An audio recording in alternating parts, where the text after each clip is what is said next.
my first question is that it's kind of a fun thing to do, right? You go online, you take a test about whether you're left brain or your right brain, and you kind of know what you already are. But that's about it. It ends there. Could it be that my brain is 50-50?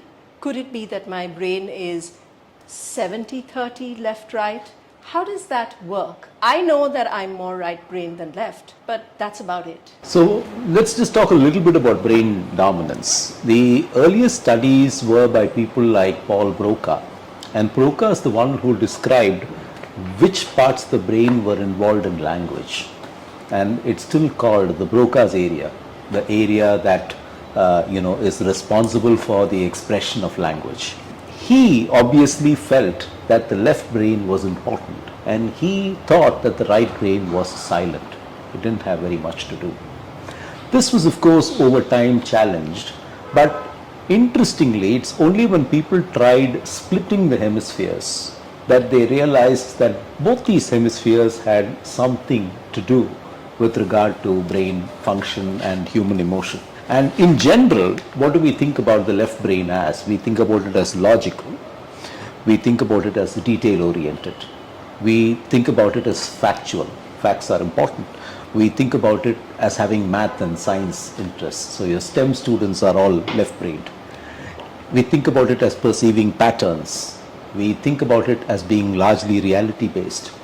We think about it as being keen on analysis and strategies. And we think about it as linear. It's a linear thinking part of your brain. On the other hand, your right brain is more intuitive. It perceives the big picture. Imagination is a big part of being right-brained. It has interest in philosophy, religion, art, and areas like that. It perceives spatial relationships better. So creative people often are right-brained. Fantasy is a focus for the right brain. And the right brain thinks more holistically than the left brain. So in a sense, this is the left and right hemisphere. Unfortunately, what did happen was that some scientific studies that were done failed to show this hemispheric dominance or prove this hemispheric dominance. So this has been consigned to popular science, or what we call pop psychology, rather than serious science. But as we will argue a little later on, there's more to this than just that. And that's what we're going to talk about.